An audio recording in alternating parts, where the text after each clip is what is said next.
ever, like, when you guys set up your camp, did you ever string an alarm bell around your camp at any point? No, like, we never went camping, like, in the wilderness.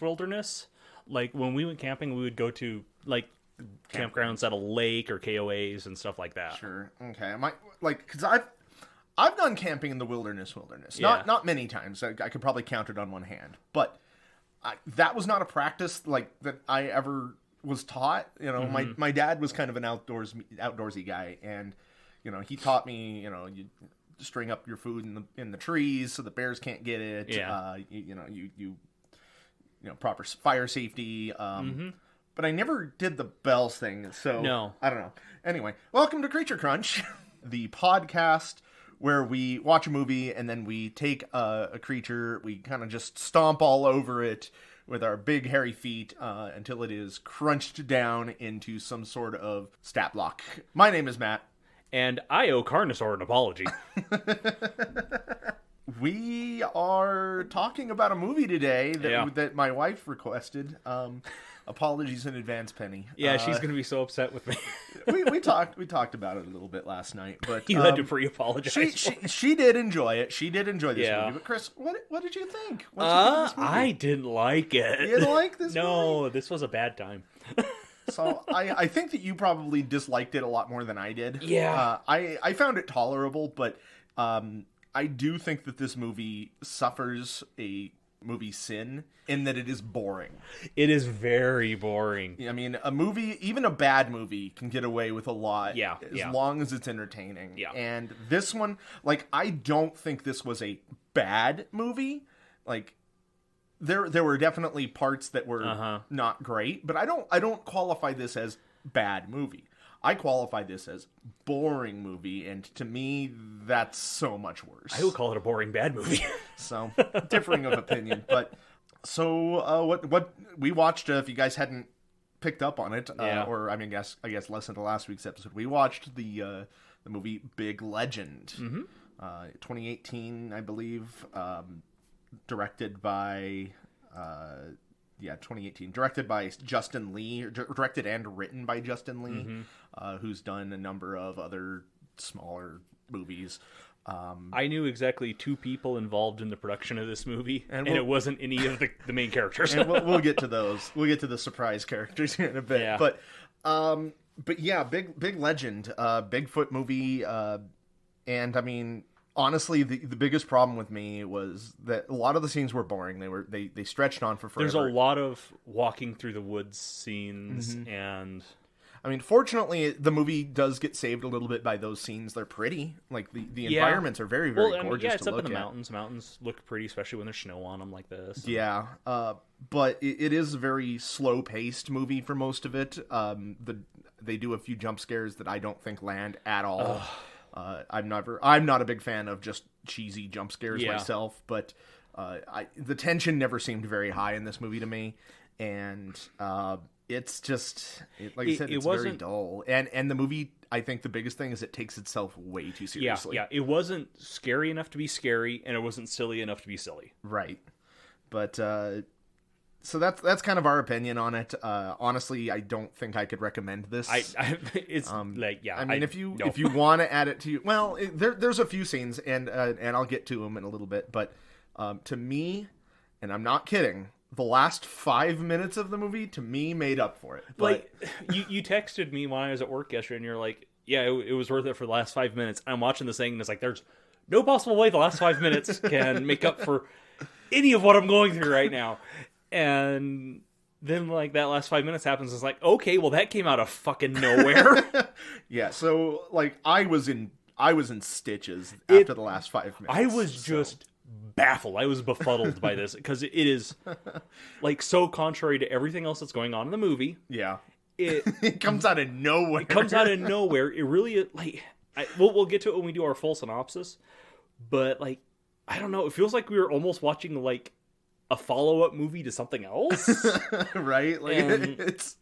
I don't know. Okay, we'll get to that. But yeah. Can't I don't know if I can recommend it, even if you are a fan of Bigfoot movies. I think that the cheesier ones are probably a lot more entertaining. There are better Bigfoot movies, and there are better bad Bigfoot movies. This isn't the worst Bigfoot movie I've seen. I've seen way too many Bigfoot movies.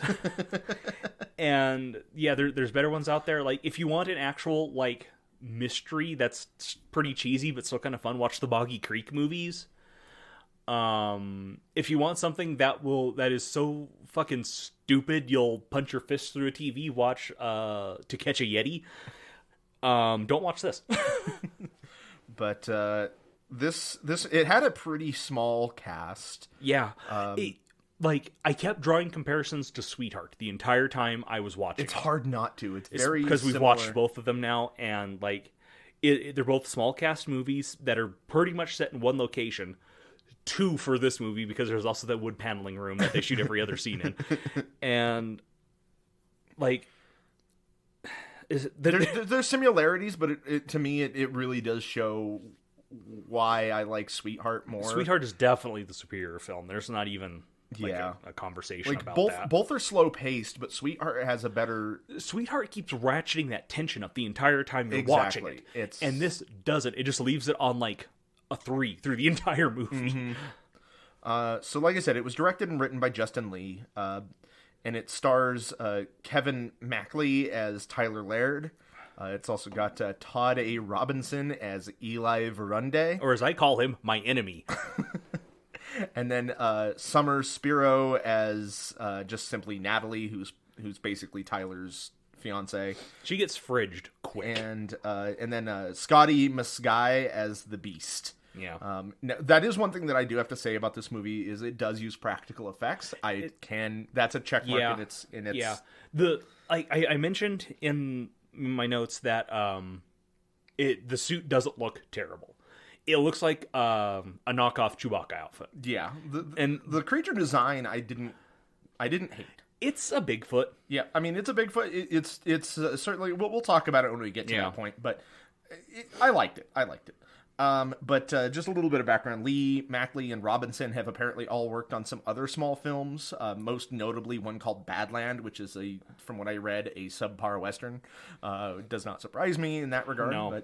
And then I guess Mackley was interested in the part primarily because of his personal belief in Bigfoot. Oh, cool. So, but hey, whatever. So let's go ahead and jump into this. If we must. Yeah, we must. There will be, of course, spoilers on here. We watched it. I guess we watched it on Amazon Prime Video. Mm-hmm. I think that's just where it lives. I'm not really 100%. I think it might be on Tubi as well. I'm not 100% certain on that. I didn't see it in my... Well, I mean, for free at any rate. Yeah. Free in quotation marks. But let's just jump into this. This is 2018's Big Legend. Yep. So the movie opens up with Tyler Laird and his girlfriend Natalie setting off camping in the Pacific Northwest. The overlay specifically says that it's the Gifford Pinchot National Forest on Mount St. Helens. We lead with our very first fake out jump scare that seemed pointless and forced. Yeah, but girlfriend whatever. jump scare. Yeah, like the movie hasn't even built up tension. No, we don't even. I don't even think we know the characters' names at this point. We know nothing about them other than I think at this point it is established that Mr. Laird is planning on proposing to his girlfriend and that she's a photographer. Other than that, like there's zero tension. This jump scare was unearned. Like let's just say that. But yeah, like I said, we learned through context and some one-off lines that Natalie is a photographer of some kind, and that Tyler was apparently in the military. Mm-hmm. We don't learn a huge amount more about that until later in the film, but he is taking her to a remote part of the forest for. He's taking her to a remote. Damn it, Chris! No, he's taking her to a remote. He's taking her to a remote part of the forest for photo opportunities and then to hopefully pop the question. Throughout all of these scenes, they keep saying off the grid, and I don't think they know what that means. Like, they keep saying, like, we're going off the grid, and then, like, they're worried about people seeing them, and... Yeah, like, the whole idea was that they wanted to go somewhere that nobody had ever gone before, which... I don't think a national park is necessarily the... Well, especially when it's later revealed that it's native land. People lived there. Yeah, not just native land, but private property. Yeah. Owned by some company. We'll get to it. And that was... and that's really where we see the problem in the movie. The writing in this movie is not... there? It's not great. It's really bad. The performances aren't terrible. Except Eli. The performance isn't terrible. The character is. I don't know. Well, I don't know. I don't know, Chief. What do you think, Chief? Are you sure about that, Chief? I'm going to cut this out. I'm going to cut out what I said. Some of the performances aren't terrible. But they end up, Tyler proposes. She's ecstatic. They do it in front of this very pretty waterfall. And then they end up setting up camp. And do not miss a second of the exciting tent assembling scene. There's exciting. Yeah, they set up this tent. And again, that's the problem, is the movie tends to show too much. Like, this is, for all intents and purposes, the pre-title screen scene. Yeah. And it goes on for like 15 minutes. Yeah. It's ridiculous. I just thought they weren't going to have a title thing. It was going to be one of those, like, maybe at the end, just boom, big legend or something like that. Yeah. And no, like, for all means and purposes, if this had more cast and crew in it, this would be the opening credits. Yeah. It was, oh, man. It's just so slow. But yeah, they set up the camp, and then Tyler strings up a fishing line with bells around the perimeter. Apparently, he subscribes to the adventurer's approach to camping. Yeah, where you have to cast alarm every time you take a break. Yeah, like, maybe it's different in the Pacific Northwest. I really don't know, but this is, like I said, this is not a practice that I am familiar with. I mean, I would say it's because of bears and stuff like that, but we have bears and wolves in our area, and I do not know anybody who does this. Right? Like, no, unless they are super paranoid, and it's usually because they're not afraid of animals coming in; they're afraid of other people coming in. Yeah, but these people they are off the grid. Well, yeah, but at the same time, they're worried about somebody watching Tyler piss. Yeah, it's bizarre. It just makes no sense. Yeah. They end up having a romantic evening until Natalie hears a strange knocking in the woods. She mentions a rapping on the door and doesn't make a reference to the Raven. So that was like my first big, I am not going to like this. Like, I knew that this was going to be a problem.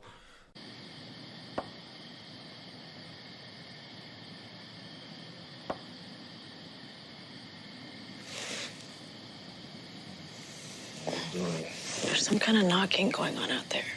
What do you mean knocking? Like someone's rapping on a door. Maybe we're in the woods. There's no doors. Tyler's unconcerned about this, as he probably should be. It's just a knocking in the woods. There's all kinds of strange noises. Whatever.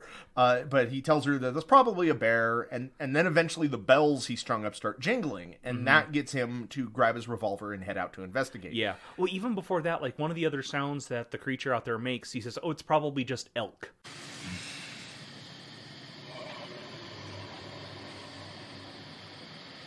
What was that? Just a deer or an elk or something. That was not a deer or an elk. And it's like, elk bugling sounds crazy.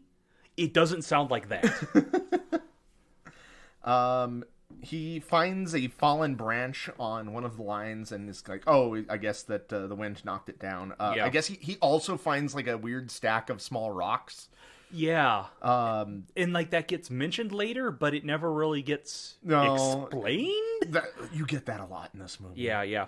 But also, like, one thing I do want to bring up is that, like, the leitmotif for the creature is didgeridoos.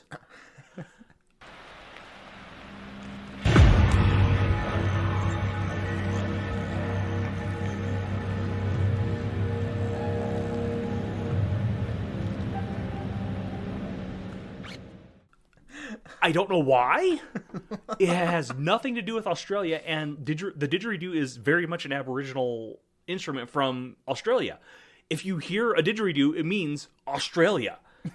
Unless this is a lost bunyip, I don't know why these didgeridoos are here, and it's through the entire movie. It shouldn't have bothered me because I do like the sound of a didgeridoo. Well, no, I think the reason that it bothers you is because to the let's call it the uneducated filmmaker, that means native and mystical. Yeah, that's probably And it. I that- think you hit the nail on the head there. And that in itself is insanely insensitive. Yeah, there's So a lot, not a lot of that, but enough of that. enough of that to be grating. Yeah, Eli. But we while Tyler is out, Natalie is attacked in the tent by something in the woods. She gets squatched. She gets squatched. And then we get our title card, Yeah. and then we cut to a year later where Tyler is being released from the Cowlitz County Psychiatric Ward. Right. The releasing doctor, played by Amanda Weiss, has to give us, and I guess Tyler, a recap of what he's been going through for the past 12 months. Yeah. She talks about hallucinations and bad nightmares and things. The things that I picked up is they were treating him for PTSD and survivor's guilt. Which makes sense. Yeah, and as well as convincing him that it was a bear and not Sasquatch. not Sasquatch, I guess. I don't know. The words Bigfoot or Sasquatch never show up in the movie. No, they don't. But he's, I guess the implication is that he has. They think he has delusions because he doesn't think it was a bear. Right. And I don't know why the idea that it wasn't just some dude like a serial killer or something in the woods is not brought even, up. But like, I don't see why he wouldn't think it was a bear. Like, he didn't see it. If the bear had like dragged her off, like I don't know why he's so insistent that it's not a bear. There's nothing that shows that it's not a bear or another wild animal. other than the bears don't stack little rocks, Chris, checkmate. Oh, you got me there. But despite the insistence from the doctor that he's better, he seems pretty delusional still. In that since they never found Natalie's body, that means she's still alive, despite being in the wilderness for a year. Yeah. Survivor's guilt. It implies somebody died. Correct. They haven't found Natalie's body.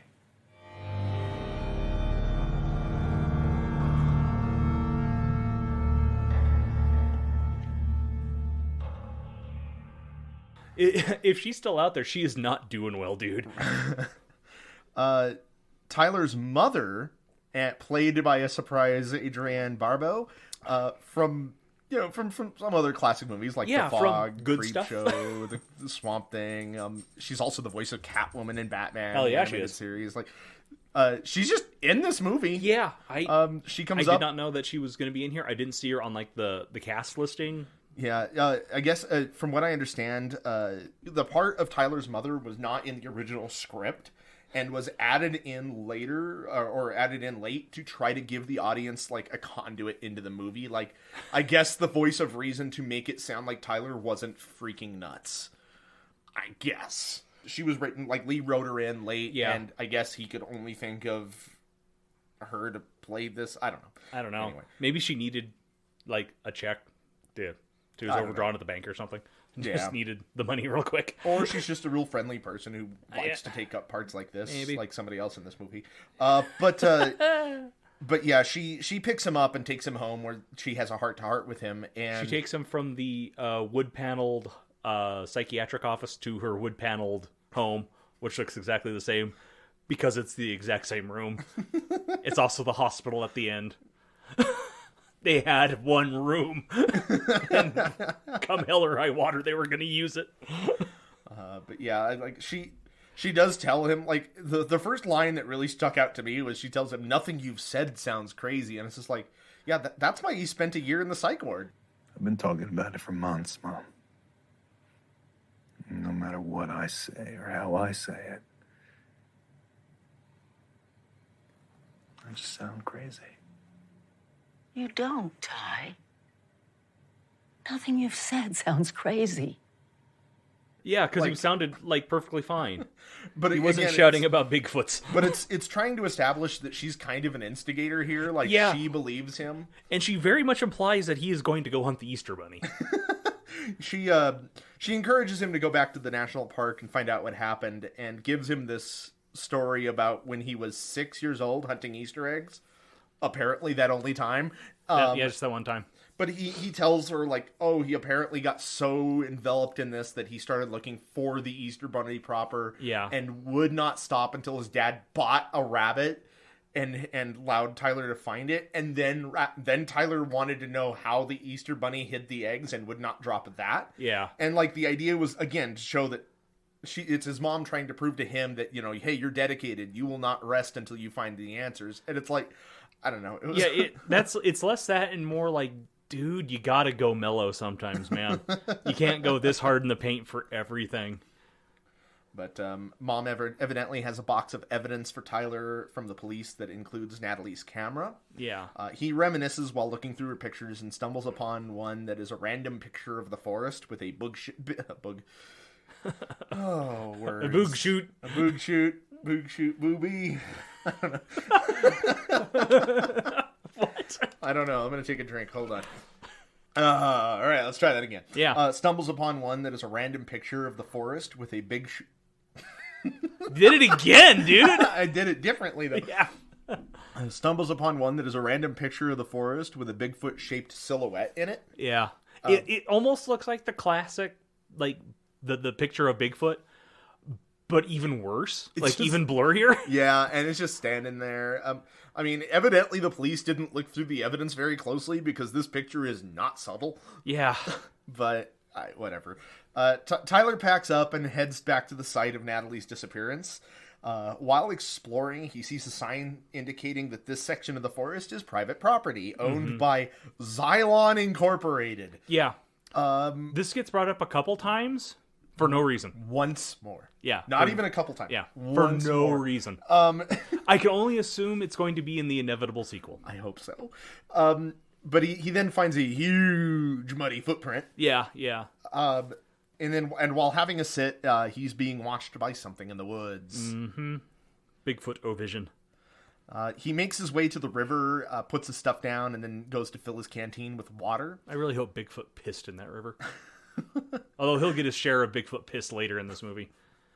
When he returns to his pack, he finds that it's missing, as is following a very cheesy another cheesy jump scare. Where Bigfoot just runs in front of the camera. Yep. Just... Yep. But Bigfoot stole his stuff.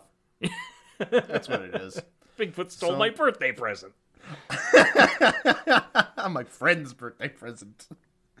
Armed only with his revolver and now a rifle, Tyler rushes back to his truck where he sleeps for the night.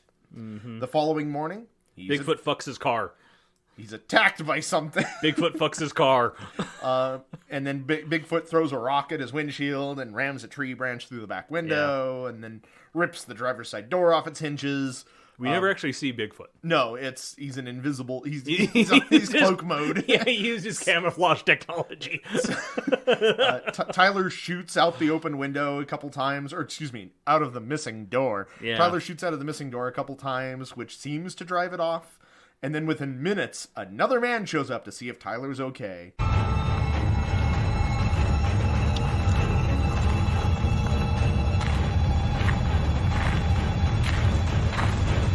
Car trouble, Chief? And this man is my enemy. Now, there's a differing of opinions here, too, because Chris actively hates this man. I can't blame him. Penny considered him the comic relief. He's not written to be comic relief, but he is comically awful. I'm kind of somewhere in the middle. Like, I can't stand, like, characters who are complete dumbasses, and it's supposed to be funny. Like, that really... The thing is, I don't think it's supposed to be I don't think funny. it's supposed to be, but it's... Yeah. But we never learned this man's name in the movie, I don't think. The only way I learned his name is because it came up on the subtitles. Exactly. The subtitles identify him as Eli. Yeah. But I don't think they ever say his name in the movie. I don't think so. And the credits credit him with having a last name, which is... sure. Yeah, but Natalie doesn't get one. No, Natalie does not get one. She gets Tyler's last name. Yeah. They make a big deal about that. They do. Eli takes Tyler to his camp to have a beer. Yeah, Tyler points the gun at Eli, and Eli kind of talks him down in his Eli way, and then he's like, "Oh man, your car got trashed, but better have a beer. That makes everything better. Beer in America." Yeah, so, Chris, I guess I forgot to ask at the beginning. Did you also, when camping, hang up an American flag in your campground? No. Okay. That's also not a me thing either. So we there learn that Eli is a poacher. Yeah. He's hunting during the off season. On private property. America. Yeah. He's got this American flag hung up in his camp, and it's just I don't know what the intention of this choice was, but the communication it gave to me was hilarious. I don't know if the filmmakers want him to seem like he's a hero character, like they agree with Eli, or if he's supposed to be off his rocker. But like there's the huge American flag in his campground where I'm positive he pledges allegiance every morning to it. He makes a comment about kids not knowing how to do wilderness stuff in this messed up society or something like that. No, it's... Yeah, I don't know what the intention for Eli's characterization is. No. But the interpretation I took was probably significantly different than they intended. Yeah. I just hate this fucker. I hate this fucker. I've seen this fucker in the library like every day. I hate this fucker. Tyler asks about this Xylon Incorporated. Elo doesn't know what it is, but he does say that he's never seen their employees in the woods in all of his years of being there. I have to assume that they're trying to capture Bigfoot and do experiments on it. I don't know. I thought they were going to go with like Bigfoot is the result of some sort of like scientific experimentation. When they brought that up the first time, I was like, okay, like they were dumping toxic waste here. Yeah. And it mutated something into Bigfoot. Yeah, which would have been something. It would have been a choice. It would have been an interesting choice. It would have been a something. Instead, we never hear about the Xylon Incorporated again. No. They're just gone. Yep. And then we have the two of these characters have a tense and yet very strange conversation about the happenings in the area. I watched it a couple times, and I'm still not sure what the implication here is. I don't know. At some points during it seems like Tyler is kind of accusing Eli of attacking people and making them vanish. Yeah. But then Eli turns around and implies that Tyler's responsible, and then Tyler starts questioning why Eli is out there at all, despite the fact that Eli just told him he's poaching, and... Yeah, Eli confirms that by saying that the woods were never safe, and then Eli just decides that he wants to show Tyler something. Yeah. It is such a baffling exchange. I have seen and heard some things. And I'm willing to bet that you have seen and heard them too. Knocking in at night, trees that look like some oversized cheese grater has gotten a hold of them, stacked up rocks.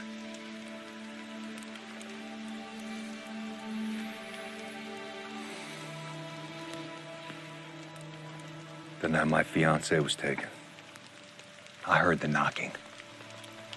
I saw some rocks. This morning when you found me, something tore the hell out of my truck. It wasn't a goddamn bear. What exactly were you doing, sleeping in your truck way the hell out of here? You tell me something.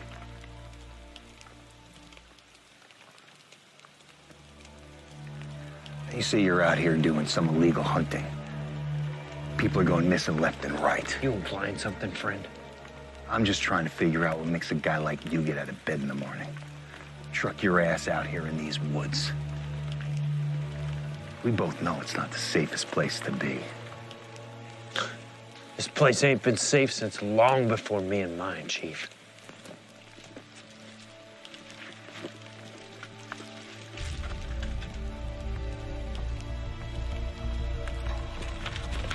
Come on. I want to show you something. So I wrote down in my notes that at this point, Eli is freaking nuts. Yeah, that's the only thing I can think of is he is just... And then the more he talks, the more I realize that the movie doesn't want me to know that he's nuts. Yeah, no, the movie thinks he's perfectly fine. This is... Everything that's happening is completely logical to the filmmakers. And I don't know if I'm probably the only one who picked this up, but to me, he sounded like John C. Reilly doing John C. Reilly's crazy voice. Yeah. Like he sounds like in Kong Skull Island. Yeah. When he's clearly off his rocker. Like the voice, he sounded very similar. Like the delivery of his lines, even the voice matched a little bit. Yeah, but where John C. Reilly in that movie had been on an island for like 50 years. And was meant to be written as... He was written to be, like, kind of off his rocker. This dude's unhinged. just an asshole. Yep. But Eli takes Tyler to a small and very easy to miss bone totem that is hanging in a tree and explains that it's a marker placed by the Chinook to mark the perimeter of some kind of territory. Yeah. And he also, like, throughout the movie, he implies that it's some sort of magical ward. Yeah, we get a lot of, like, magical Native Americans in here. Yeah. Without actually seeing any people of Native American descent. He says that he's only been past the totems once. Yeah. That morning. And then he never elaborates on that. Yeah. It's like, what did that mean, Eli? Did he pass them to find Tyler? Like... I have no idea. Oh, this movie. And Eli just keeps using phrases that I don't think mean what he thinks they mean. Oh man, I apparently didn't write down the one that he said, he says something about, like, curiosity killed the cat. Yeah, they say curiosity killed the cat like 3 or 4 times. But it's not even correct in the context of, like, how people interpret that saying, nor is it correct in how that saying originally was. Yeah, with the satisfaction brought him back. Like, it has nothing to do with either of those sentiments. It means nothing. It's so just, You wanted to know why I keep coming up here? I can deny curiosity all I want, but it eventually killed the cat. Know what I mean? Not really. It's one of those. It seems like we're nitpicking on this movie, but it's because it's all nits. There's no hair. It's nits all the way down. They return to the camp, to Eli's camp, and find it trashed with a big tree trunk lodged into the fire pit. Yeah. Eli says that it's because the creature does not like fire. Yep. So better smash it with log. They also determine a little bit later that it's safe because, like, Eli is convinced that Bigfoot is watching them. Yeah. And Tyler is just like, listen, and you can hear birds chirping, and he's just like, that means it's safe. And it's like, oh yeah, because birds never chirp when Bigfoot is about. Yeah. Like, everybody knows that. The birds are also afraid of Bigfoot. Yeah. And Tyler keeps saying that he doesn't believe in fairy tales. Like, that's another one that he keeps saying. And it's just... But he also says that the forest is telling them that it's safe. Yes.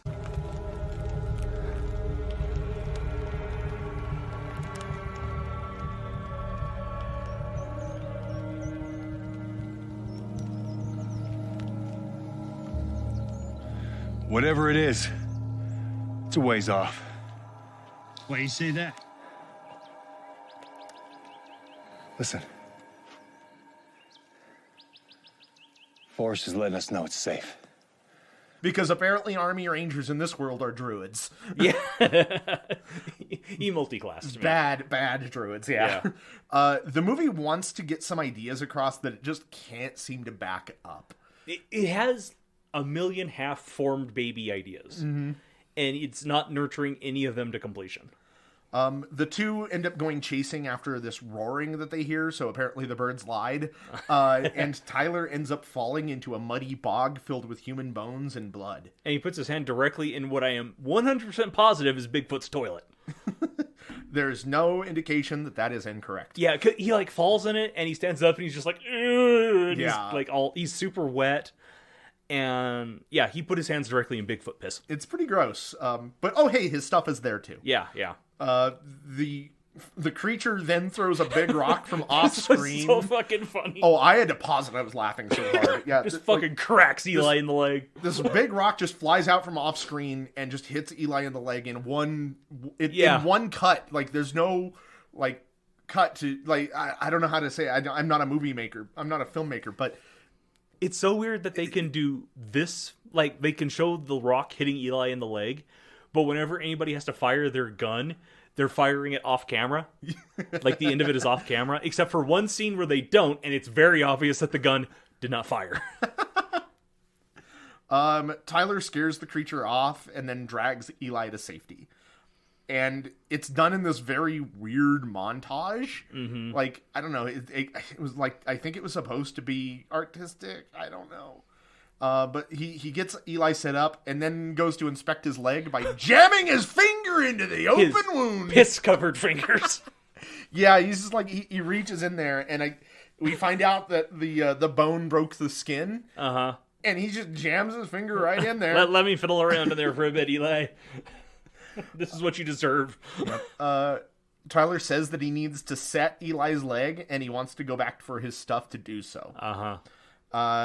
He returns to the shit pit and finds Natalie's engagement ring, and he ends up getting his stuff before being chased away by the creature. He then Once again, we do not see the creature at any point. No, like you get flashes of it, but it's not great. He then heads back to Eli and splints his leg. And this is the point where I made a note that there was still another 40 fucking minutes of movie at this point. Yeah, and I made a note that the subtitles told me that the sounds that we were hearing were bees. Oh, really? Yeah, I said bee buzzing. It's like, yep, those are bees. Definitely not flies. They're bees. I didn't see that. It cracked me up. Like, I love subtitle failures. Yep. But I guess at this point, I didn't put it in my notes anywhere, but I was reading that Lee had taken inspiration from other films, other horror films, in that like he didn't want to reveal the creature too early. I think the biggest source was Jaws. Okay. It's just like, and that's why we don't see Bigfoot too much. We only get glimpses of him. But like, I'm sorry, Lee. I don't. You're not Jaws. You didn't do it right, man. Yeah, you're not Jaws, man. I know Jaws. Jaws is a friend of mine, and you, sir, are no Jaws. The men make their way to the edge of a river and make camp, and they spend several days here. Yeah, what the fuck is the plan? Like, that actually made me mad. It's like, are they waiting for Eli's leg to fix itself? Is that what they're doing? Maybe they're waiting for Bigfoot to go and call for help. hey man, hey guys, we got a guy with a broken leg over here. Bigfoot, you did that. And I know nothing about that, but just calling an anonymous 911 call from Bigfoot. Yeah, how'd you know my name? Click, dial tone. But they spend several days here at the edge of the river. During the day, Tyler is trying to fish, and again, I mean, I guess I've never seen it. I've never seen this type of like jury-rigged fishing before, where he ties the fishing line to a piece of driftwood and tosses it out. The only time I've seen anything like that is in old-timey cartoons, and it's to show that A, the person is a hobo and has no money, and B, it's not going to work. So yeah, I don't know. Maybe, and I'll admit that may very legitimately be a way to like, I don't know, to kind of survivalist fish. I don't know that part. Yeah. But judging by Tyler and Eli's survival skills up till this point and thereafter, no, I can't. I don't think so. Oh yeah, it's also worth bringing up that apparently Eli is filled with orange juice instead of blood, because that is some day glow blood that comes out of that fucker. Yeah, like they skimped on their blood squibs for this one, and I think just tried to make it with like food coloring or tomato juice. And it looks like pesto. It is so bad, like, and I don't know how Tyler was supposed to have gotten his leg blood all over the front of him. Tyler bathed in Eli's blood at night, I guess. Oh my god, it's so stupid. Eventually, though, after several nights, it's not clear how many, and after Tyler fails to catch a fish. They get pretty cuddly at night, though. They do. Well, you gotta cuddle for warmth. The four fires that they put around them aren't gonna do it. Yeah. If Eli knew what the word homoerotic meant, he would explode. Eventually, Eli implores Tyler to leave him behind, but Tyler refuses because now Tyler really loves this man, I guess. Yeah. They bonded over those few nights. But that night, Eli sneaks off using one of his rifles as a crutch. Mm-hmm. The next morning, Tyler heads off to find Eli and discovers the rifle broken in two. And then he stumbles upon the creature feasting on Eli's body in the snow. We hear Eli scream, and then like Tyler runs to find him, and he is immediately completely drained of blood and white and dead. Yeah. Like, he went from alive and screaming to dead like that. And here I actually did want to note, this I actually found kind of interesting. Evidently, they filmed the movie in an area of Washington that Lee is familiar with. Mm-hmm. But a week into filming, the state had the biggest snowstorm it saw in 30 years. And Lee was forced to work with this and kind of incorporate it into the movie.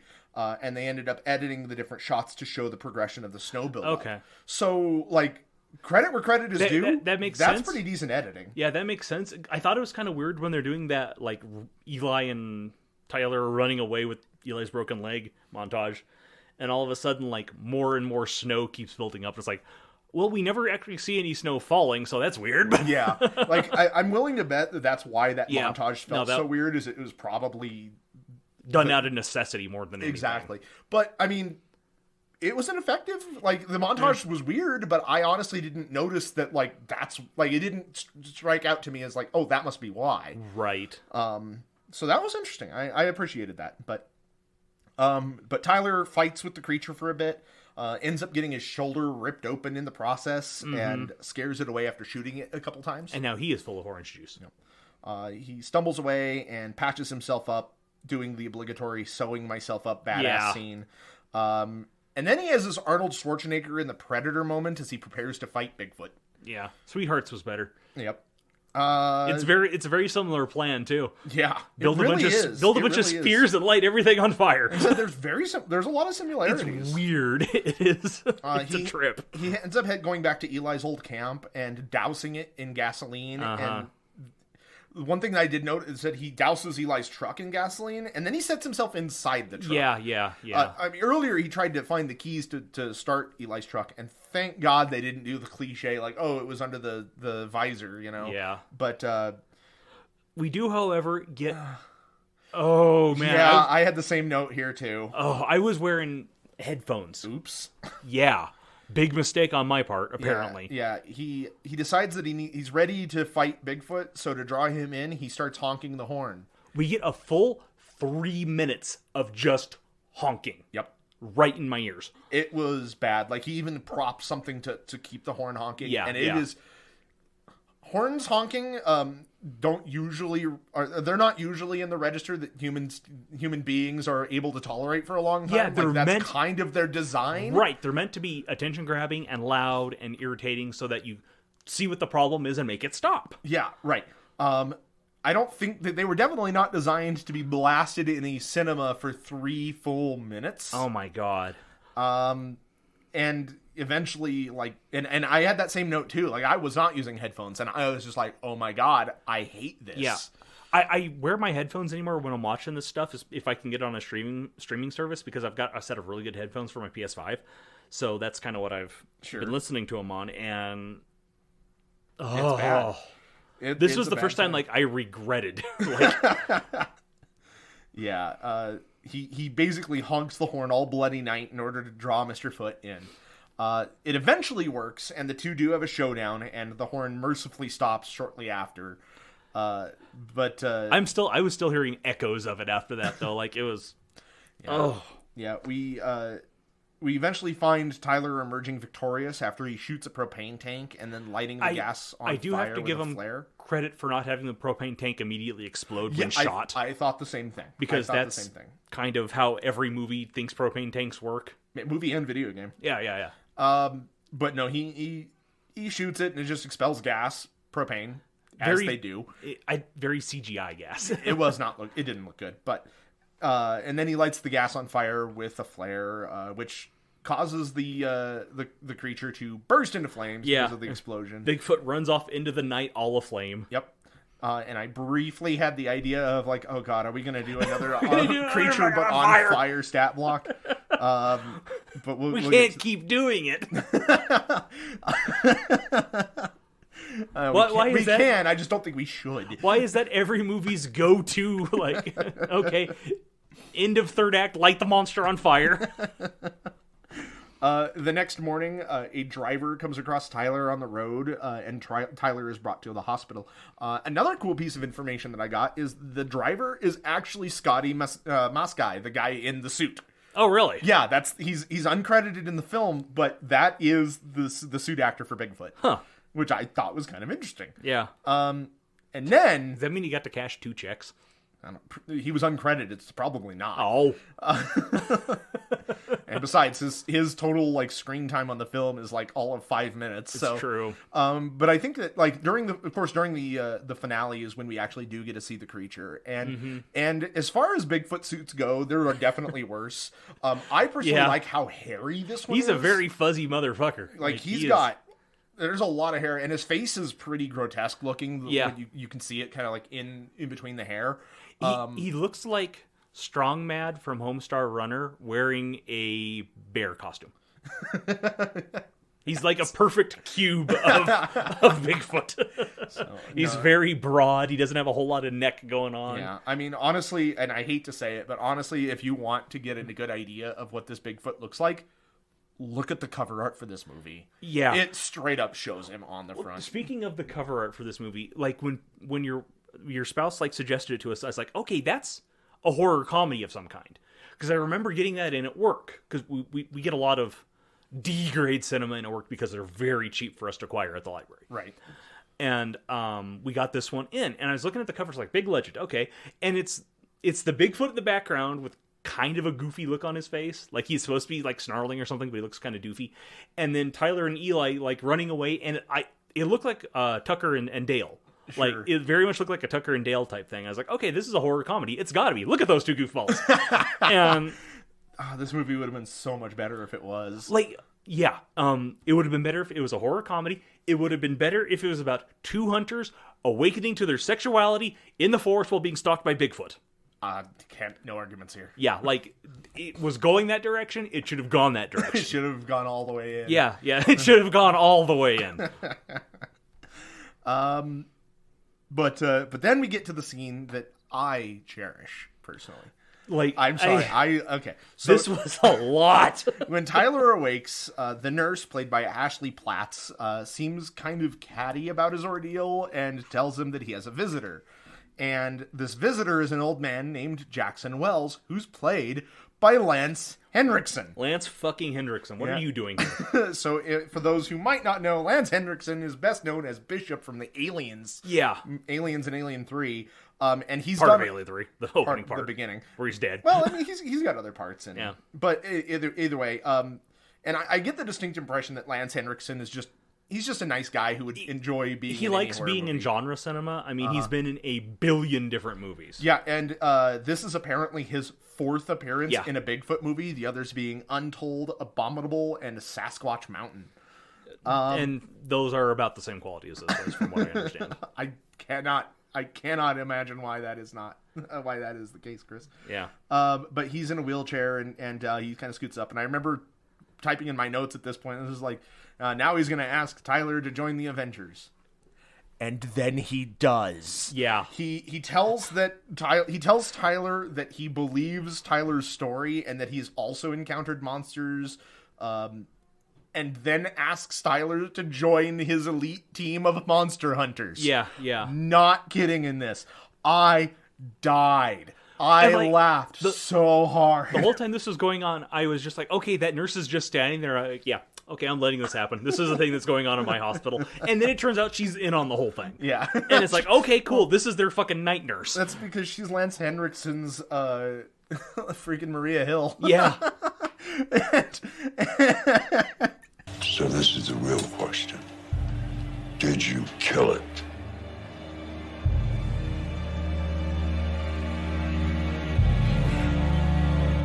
I shot it, cut it, stabbed it, and I set that son of a bitch on fire. So you just pissed it off. What the hell is going on here?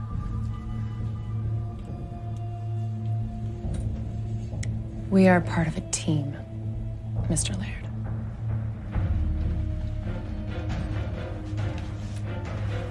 And I am currently recruiting.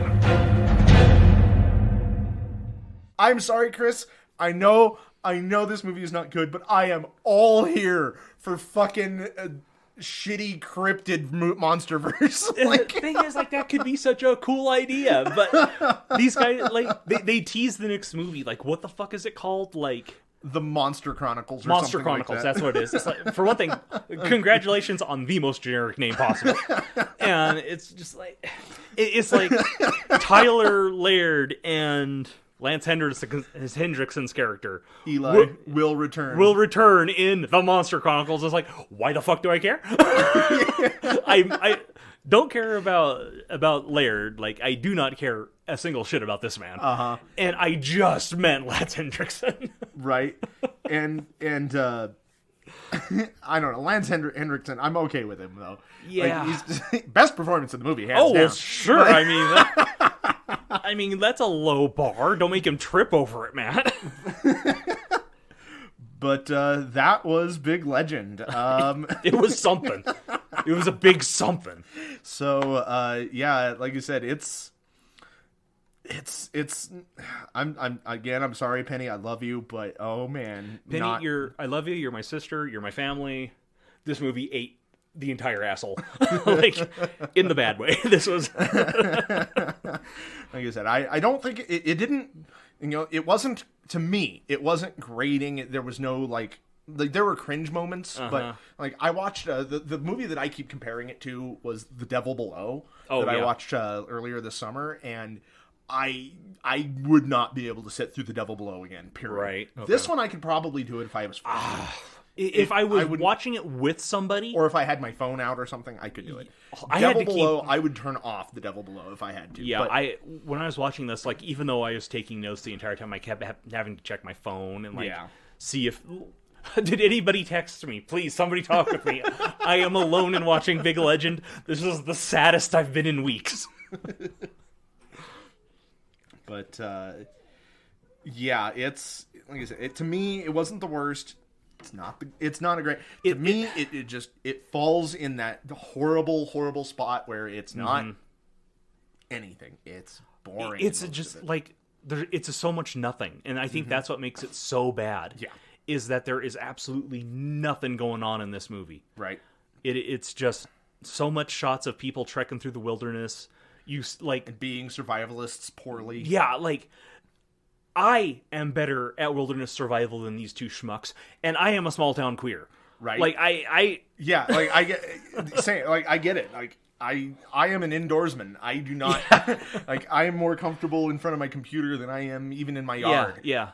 I know. And like I'm watching this going, don't do that. Yeah. They leave fires going just all over the place. All over the place. This forest is toast. Yeah. And it's another one of those movies where it's like, if they would just fuck off and leave Bigfoot alone, the movie wouldn't happen. Yeah. The only reason this movie is happening is because they went in there and started poking Bigfoot. Right. And honestly, like, there's even parts of Eli's lines that are trying to imply that, like, you broke the seal. And like, I think that might be the idea of him saying, like, I only crossed the line once this morning. It's like you were saying, like, maybe it was implying that he went to go and retrieve, he went to Tyler's truck. And the fact that Tyler went there at all is what caused all of the problems. Yeah. But it's never explained, and it's never like pushed on. Like it's just kind of like you were saying, like half baby ideas that are just kind of strewn if they about would have explained anything, if they would have had Bigfoot go to a neighboring like stop station and eat the clerk or something, I don't know. Right. Anything that shows that, oh no, Bigfoot is no longer contained to this area. Yeah. Like he can go do whatever he wants, and apparently he wants to eat people. Yeah. But instead it's just like, Bigfoot is bothering you because you bothered Bigfoot. Yeah. Why don't you leave? Right? Just go. go. Also, the whole bit with the Xylon Incorporated is just so baffling. That has to be coming up in the Monster Chronicles if that movie ever comes out. Yeah. And it has to, and hopefully it'll make, like, maybe they'll start jumping the shark, and that'll make this more entertaining as a series. Like, are they gonna go fuck with Mothman now? I don't know. Hopefully, like I said, I'm all for like shitty cryptid hunters. Like, I'm okay with that. Go wrestle the Jersey Devil for a while. Here's my pet, El Chupacabra. El Chupacabra. But I don't know. It's just. Maybe I'm just sorely misunderstanding maybe the logistics of everything, but like this is a national park. Pretty sure you can't have private property on a national park. Like there's maybe so it's much slightly off of the. I don't know. If they want to imply that this corporation has bought land inside of the national park, like you need something to explain that this corporation, whatever it is big enough and powerful enough that they can do that. They can bribe the right people.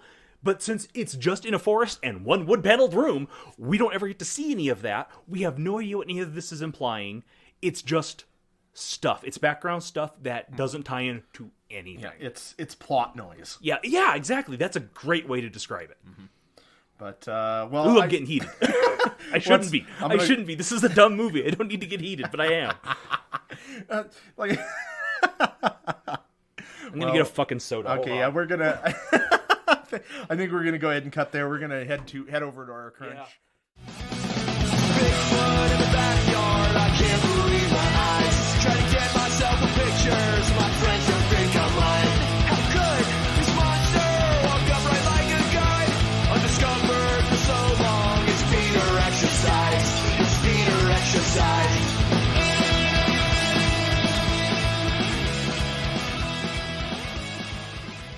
So welcome back to Creature Crunch. Yep. I got my soda. We're gonna take this monster and just throttle him in the woods until we get a creature out of him. We're gonna shove our piss-encrusted hands into the leg wound of stat blocks and pull out some meat. Pull out a Bigfoot. Got a Bigfoot in my leg. Well, there's your problem, Doctor. It's like Yeti in my spaghetti. It's Bigfoot in my legoot. Good Lord. So Chris, I was in charge of making this one. Yeah, I'm glad I wasn't. Because if I was, it wouldn't have happened. No, you probably wouldn't have. Now, come on, man. We're gonna have bad movies. That's part of the fun of this. I know we're gonna have bad movies, and I don't really want to get back into talking about it, but if Eli hadn't been such a chode, it wouldn't have pissed me off so much. That's fair. But Eli was a big chode. which is why Eli is not the stat block. And this is why we're not doing a Critter Kibbles with an Eli stat block. Yeah. Sonia, go somewhere else, please. Thank you, sweetheart. So I had a hell of a time coming up with a name for this thing, and I'm still not satisfied. I ran through the furry guy, big hairy fella. They straight up call him Big Man in the movie. Yeah, so that's what I named him officially as Big Lance Man. Hendrickson's nemesis. So I mean, unless do you think we could brainstorm something better than Big Man? No. Okay. So Big Man is a large giant, lawful evil. Large giant. I know that's how they're listed in the monster manual and stuff, but large giant is a hilarious statement. We have to find a way to do a tiny giant.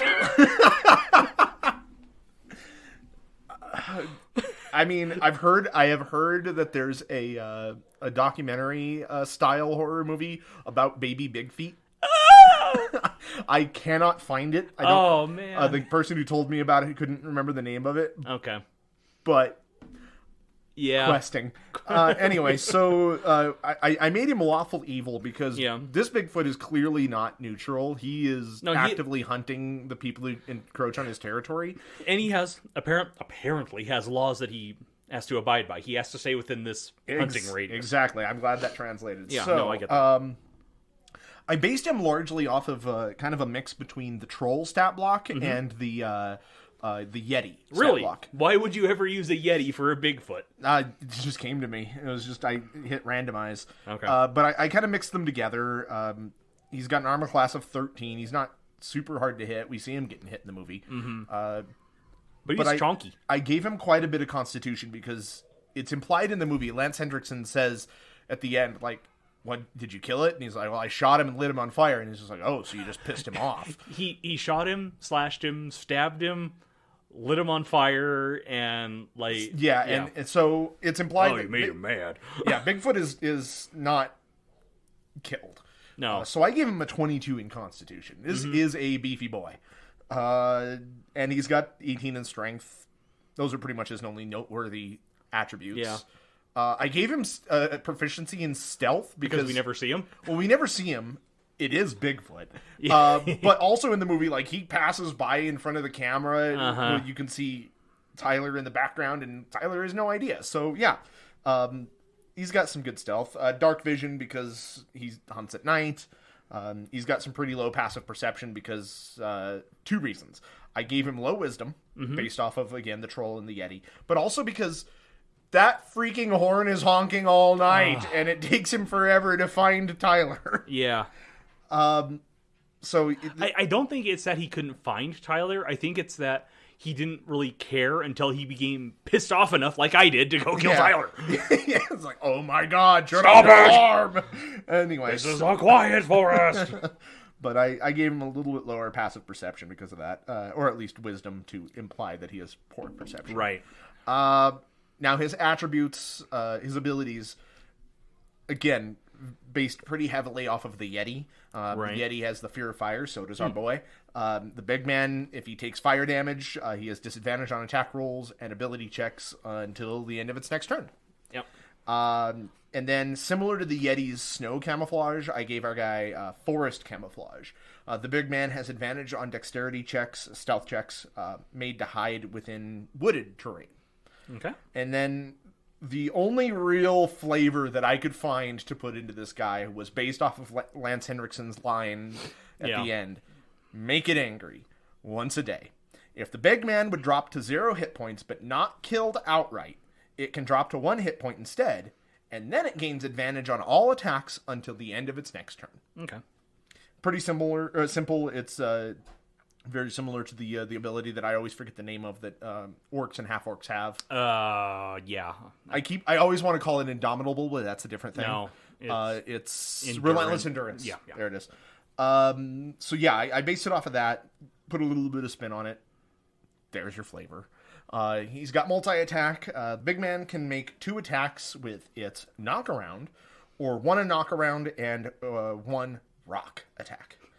So the 2 attacks mentioned there. Knockaround is a melee weapon attack, +6 to hit, reach 5 feet, deals an average of 10 bludgeoning damage, and the target must make a DC 14 strength saving throw or be thrown 5 feet away from the big man and knocked prone. Mm-hmm. So very similar to my toss ability from the from Sweetheart, the Beach Hunter. And then, of course, I gave him the rock attack, which is pulled from, I want to say, not the Ogre, Hill Giant. I want to say it's from the Hill Giant. It's toned down from the Hill Giant. Another large giant. Yep. Actually, he's a huge. Oh, he's a huge giant. He's an even more gianty giant. Yep. But he can throw an object, ideally a rock. Although you can substitute tree, we see it. We see it in the movie. Yeah. But one not target... with the pinpoint accuracy of that one rock. Yeah. On a hit, 12 bludgeoning damage. Pretty simple. Yeah. There's our big man. Like, yeah. There's I not a hate to lot say you it. can do with this fucker. Yeah. Penny kept telling me that she thought that there was a decent amount that we'd be able to do with the stat block, which I think she was kind of implying more of, like, she had more in mind the lore behind it that the movie implies but never explicitly goes into. Yeah. Which, unfortunately, especially in the way that we're handling these stat blocks, does not translate well. Yeah. And we don't get enough information in the movie to do anything. We with can it. speculate, like, if you were to use this guy in a campaign of some kind, you could for sure bring that in, and that would be an interesting encounter where the party has to go into a certain area, but by passing this area, it unleashes Big Man, and Big Man's all over the place. Yeah. I don't know. But again, like, I'm still torn, and maybe this would be the good idea for our critter kibbles. Okay, so let's talk about critter kibbles. Yeah. For this one, at least. Yeah, for this one, at least. Up until now, we've been able to shell out something critter kibbles like. I know with the Beach Hunter, we only had the one thing, which was adding layer action to him. It wasn't super flashy, so it wasn't super interesting. And it was a short episode that I want to avoid doing in the future. Right. And there have been a few other episodes where we've struggled here and there to come up with things, but we've managed. Yeah. I can't figure out what we need to do with this one. Yeah, like the only thing that we thought of that we could do would be to light them on fire again, and we don't want to have that be our go-to. Yeah, we can't just keep doing that. We can't keep lighting all these monsters on fire. We're gonna get ticketed. No, we can. We just shouldn't. So we could make an Eli stat block. No, thank you. I don't want to. We could make a Tyler stat block. No, thank you. Like, there's nothing else interesting in this movie that would make a good critter kibbles. There's usually something in these movies that implies that there's either straight up another type of monster or something in there. Or it grows, or changes in some way into a completely different monster. Right. Or even like with Christine, we can bring in something that's related but different. Right. I mean, short of going to other bad Bigfoot movies that we don't intend on watching and then just making another Bigfoot stat block, which to me might be very, very boring. Maybe we should do just a fun little tiny Bigfoot, but again, it doesn't really make sense for this movie. So bear with us. By the time this comes out, we'll have something planned. Yeah, obviously. because we do these pretty far in advance. This is going to come out.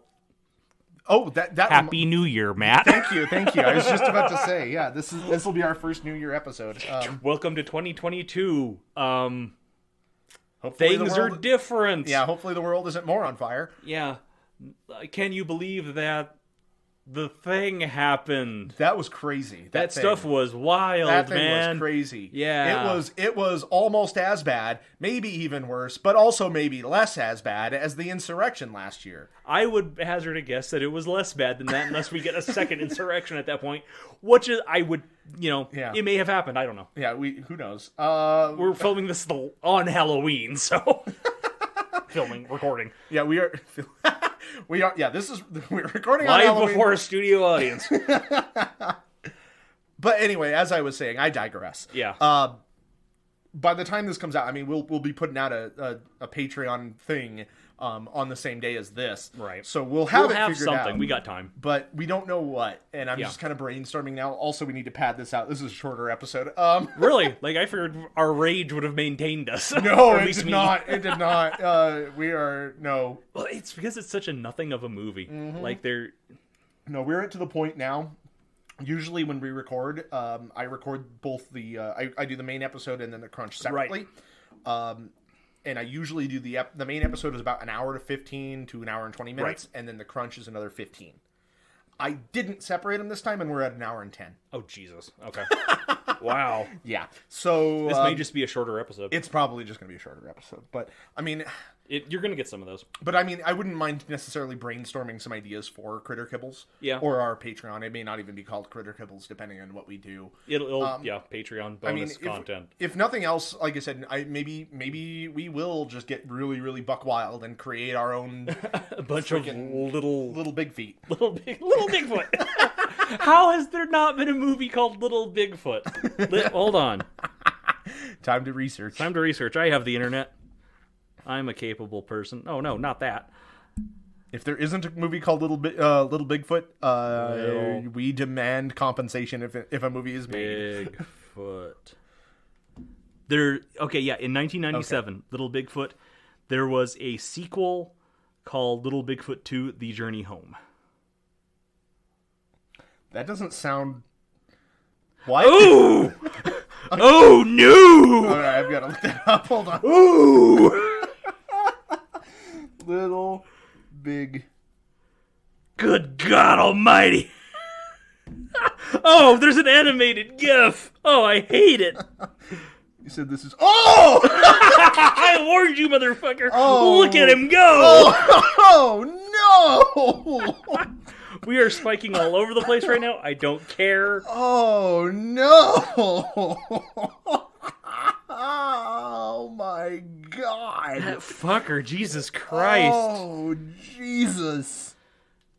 It's like they took all of the worst parts of E.T. and Alf and were just like, here you go. Let's give it a man face and call it a day. Good gravy. That thing is just the worst.